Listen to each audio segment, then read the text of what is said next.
Hey guys, it's only me, Rob, from 4dayfitnessandbootcamps.com, and what I wanted to talk about today is a little bit about motivation. So what I've done is I've took the slides from a seminar that I did not so long ago about kind of transformation and how motivation plays a massive role in getting a transformation, but it's a three-step process where you go through motivation, inspiration and transformation. But this is where a lot of people are at, so a little bit confused with the direction that they're taking. Alright, so a lot of people like this, they're kind of going in all different directions. They've been listening to TV shows, radios, listening to other people, looking at magazines, all of these different diets that are out there, and people are feeling confused. They're not actually setting off on their own path. They feel a bit lost, okay? So they're failing at the diets, losing the weight and putting it all back on again, not exercising, not having the energy to exercise, no knowledge around the nutrition and around what kind of training, and feel like they're being pulled in all different directions. Like I said, there are magazines, TV shows, etc, etc. And that's where a lot of you guys may be at. Maybe you can resonate with this. So what is transformation? Like I said, it's a three-step process in which transformation takes place. So you've got motivation, inspiration and transformation. But this is the biggie, okay? This is the one that a lot of people out there are looking for, okay? And it's motivation, all right? It's the driving force that causes the flux from desire to will in life. It's also been shown to have roots in physiological, behavioral and cognitive and social areas. So physiologically, there's a lot to do with the brain and how the brain actually responds and reacts to certain things that you do.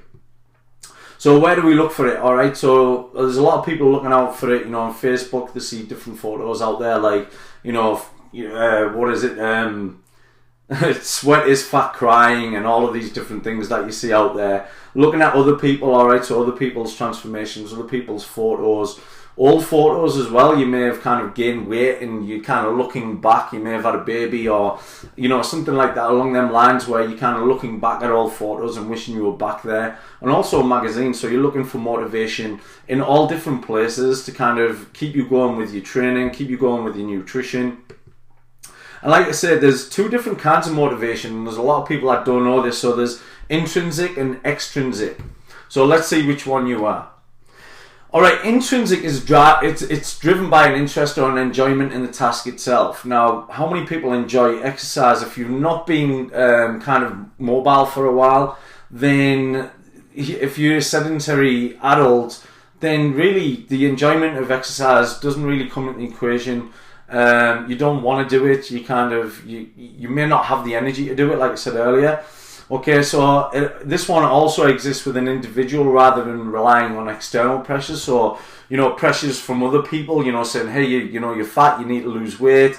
Pressures from, say, for instance, like a coach, okay, like trying to get results, or a desire for a reward. So people saying, hey, you look awesome, you look fantastic, hey, skinny mini, and all of these different things. This is more the other one, okay? So intrinsic is where you're wanting to do it yourself. It's an enjoyment of the task, and you're more likely to engage in the task willingly, as well as work to improve your skills on that task as well. So getting better at lifting, getting better at running, and just kind of engaging in the task willingly, and you're wanting to do that.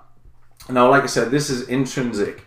The next one is extrinsic. So extrinsic motivation comes from outside of the individual. So usually they'll need someone like me to kind of push them on, move them forwards. That really comes from this kind of thing, extrinsic motivation, outside of the individual. Common extrinsic motivations are rewards such as money, grades, or in our case, like how awesome do you look? Wow, you look skinny.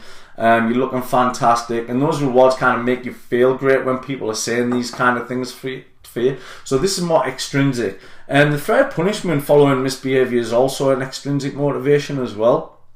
So like, hey, I'm bad. I felt kind of bad on my foods this week.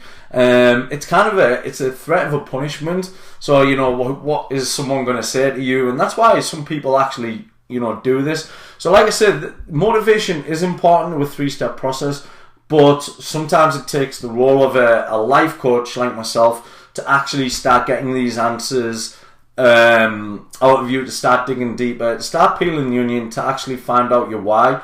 once your why has been found, then you start to go more intrinsic rather than extrinsic.